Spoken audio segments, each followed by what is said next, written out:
क्या कुछ है वॉर जोन के अपडेट। सीरिया में सत्ता पलट के बाद क्या कुछ हुई है तब्दीली। इसके अलावा सीरिया में असद के पतन के बाद क्या जॉर्डन में भी विद्रोह का खतरा मंडराने लगा है। साथ ही साथ जानेंगे क्या कुछ अपडेट सीरिया से है सत्ता परिवर्तन के बाद। इधर रूस में बैठकर असद अपनी नाराजगी क्यों दिखा रहे हैं, और तुर्की तो बड़ा चालाक निकला। लेकिन एक बड़ा सवाल यह रहेगा कि क्या एर्दोआन यानी तुर्की अब जो मुस्लिम कंट्रीज हैं उनका नया मसीहा बनकर निकल आया है, नया खलीफा बनकर उभर रहा है। यह भी एक बड़ा सवाल रहेगा। सबसे पहले फटाफट अपडेट भी आपको बता दें क्या कुछ अपडेट वॉर जोन से इस वक्त मिल रहे हैं, क्या तब्दीलियां आई है वो भी जान लीजिए।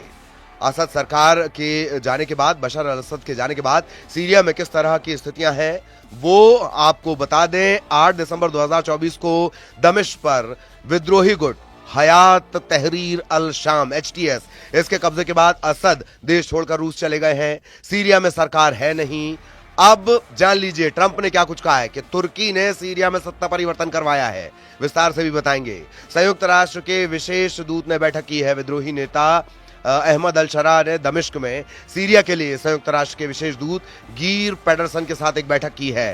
गोलान हाइट्स पर इजराइल की नजर लगातार बनी हुई है। इजराइल सरकार गोलान हाइट्स में बस्तियों के विस्तार की योजना को मंजूरी दे चुकी है। यह हमने आपको विस्तार से भी बताया है। डेमोग्राफी चेंज, रूस ने सीरिया के कुछ राजनयिकों को निकाल दिया है। इसके अलावा ब्रिटेन ने HTS के साथ राजनीतिक संपर्क स्थापित कर लिया है। ब्रिटेन की जो सरकार है वो तहरीर अल शाम, हयात तहरीर अल शाम, इसके साथ राजनयिक संपर्क बना रही है। इसके साथ ही सीरिया संकट का जो असर है वो हिजबुल्लाह पर भी है। हिजबुल्लाह के नेता नईम कासिम मान रहे हैं कि सीरिया में जो संघर्ष हुआ उसका असर उस मार्ग पर पड़ा है जिसके जरिए उनके हथियार पहुंचा करते थे। असद सरकार के पतन के बाद शनिवार को पहले टेलीविजन संबोधन में कासिम ने ये बात स्वीकार की है। इसके अलावा सीरिया के जो निष्कासित राष्ट्रपति हैं बशर अल असद, सोमवार को उन्होंने कहा कि सीरिया को छोड़कर वो जाना नहीं चाहते थे। देश छोड़ने की कोई योजना नहीं थी, वो लड़ना चाहते थे, लेकिन रूस ने उन्हें वहां से निकाल लिया। और सीरिया के हालात पर ईरान क्या कुछ कह रहा है। सीरिया में विद्रोही बलों के द्वारा बशर अल असद की सरकार को उखाड़ फेंके जाने के बाद ईरान ने कहा कि वर्तमान स्थिति में इस बारे में फैसला करना जल्दबाजी होगी। ईरान जोर दे रहा है कि तेहरान की चिंता केवल सीरिया या ईरान की नहीं है बल्कि पूरे इलाके की स्थिरता और सुरक्षा को लेकर है। इधर संयुक्त राष्ट्र ने सैन्य अभियान रोकने की अपील की है। इजराइल के सैन्य अभियान बंद होने चाहिए। उन्होंने यह भी कहा कि मध्य पूर्व में सभी संघर्षों को तत्काल रोकने की जरूरत है। गिर पेडरसन ने एक प्रेस कॉन्फ्रेंस में यह बात कही है कि बहुत परेशान करने वाली बात है कि सीरियाई इलाके में इजरायली गतिविधियों और बमबारी को लगातार देख रहे हैं, रोकने की जरूरत है। और एक सवाल जो बना हुआ है कि हयात तहरीर अल शाम HTS के लीडर मोहम्मद अल बशीर सीरिया के अंतरिम सरकार के मुखिया होंगे, जानकारी मिल रही है। इससे पहले उन्होंने सीरिया के इदलिब राज्य में HTS की सरकार का नेतृत्व किया था। बशर अल असद का ताल्लुक अलावी समुदाय से है। यह समुदाय सीरिया में अल्पसंख्यक है। इसकी आबादी है तकरीबन 12% के आसपास इसकी आबादी है। ये तो वो अपडेट हो गए कि बशर अल असद की सरकार के बाद किस तरह के हालात हैं। लेकिन जो सबसे बड़ी बात निकल कर आई है वो ये कि क्या तुर्की नया खलीफा, मुस्लिम देशों का नया मसीहा बन रहा है। ईरान, सऊदी अरब, संयुक्त अरब अमीरात, इनके लिए नाक का सवाल था सीरिया, प्रतिष्ठा का विषय था सीरिया। मैदान किसने? तुर्की ने मार लिया। तुर्की का जो समर्थित है HTS विद्रोही, उन्होंने सीरिया पर कब्जा कर लिया। बशर अल असद रूस भाग गए हैं। और इसके बाद ये बात कही जाने लगी है सीरिया के नए शासकों ने मदद मांगी तो हम सैन्य ट्रेनिंग देंगे, तुर्की ये कह रहा है। इसके अलावा ये माना जा रहा है कि तुर्की में एर्दोआन युग की एक शुरुआत में तुर्की के जो राष्ट्रपति हैं, सीरिया के पूर्व राष्ट्रपति बशर अल असद के संरक्षक पहले ही हुआ करते थे जब ये एर्दोगन युग शुरू हुआ था। असद को अपने परिवार के साथ छुट्टियां मनाने तक का ऑफर दिया गया था। 2011 में फिर क्रांति हुई और असद ने सेना को इसे कुचलने के लिए कहा। तब से, ये 2011 के आसपास का जो घटनाक्रम था, तब से एर्दोआन और असद एक दूसरे के कट्टर विरोधी बन गए थे।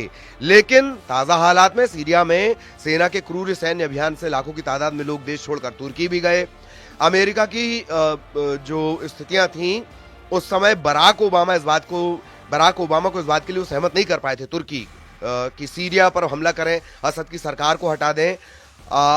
ये तो इतिहास हो गया। अब सवाल ये है कि क्या तुर्की ने एक चाल चली और असद की सरकार गिर गई? तुर्की ने सीरियन नेशनल आर्मी की मदद से सीरिया के कुर्दों पर हमला कराया, जो तुर्की के दरवाजे पर एक नया देश बनाना चाहते थे। कुर्दों की रक्षा में अमेरिका के भी 900 सैनिक तैनात हैं। एसटीएस के विद्रोही रूसी सेना से लड़ते थे, लेकिन पुतिन सेना के घातक हथियारों की वजह से वो सिर्फ इदलिब तक सीमित रहते थे। ये अतीत है। अब स्थितियां बदल गई हैं। तुर्की को अपनी सेना सीरिया की जमीन से हटाना होगा। ये असद ने मांग भी की थी। बातचीत यहीं पर रुक गई थी। इसके बाद जो एर्दोगान है, उन्होंने एचटीएस और सीरियन नेशनल आर्मी को अलेप्पो में एक सीमित एरिया में कार्रवाई के लिए कहा, और इस चाल से यह कोशिश हुई कि सीरियाई राष्ट्रपति को संबंधों को सामान्य करने के लिए बाध्य किया गया। एर्दोगान और उनके सलाहकारों के भरोसा था कि सीरिया के जो लाखों शरणार्थी हैं वो तुर्की से वापस लौट जाएंगे। तुर्की का यह सीमित अभियान असद की तबाही बनकर आया।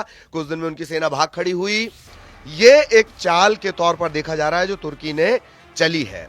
अब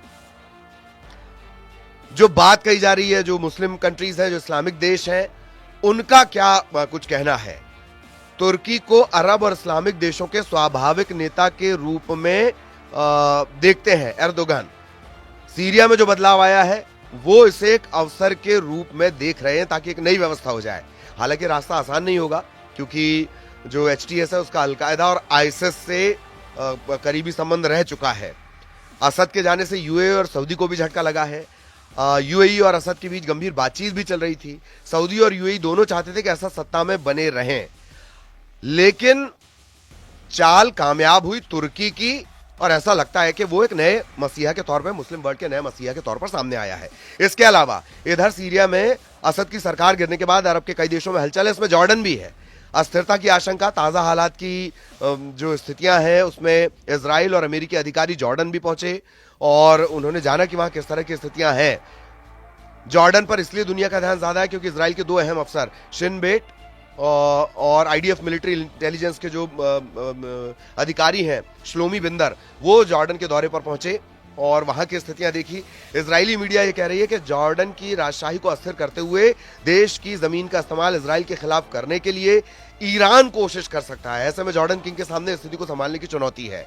ईरान के मिसाइल हमले को रोकने में भी वो इजराइल की मदद कर चुके हैं। जॉर्डन की राजशाही पर अरब दुनिया की भी नजर रहती है, क्योंकि जो किंग हैं, जॉर्डन के जो किंग हैं, वो दरअसल अब्दुल्लाह पैगंबर मोहम्मद के वंश से आते हैं।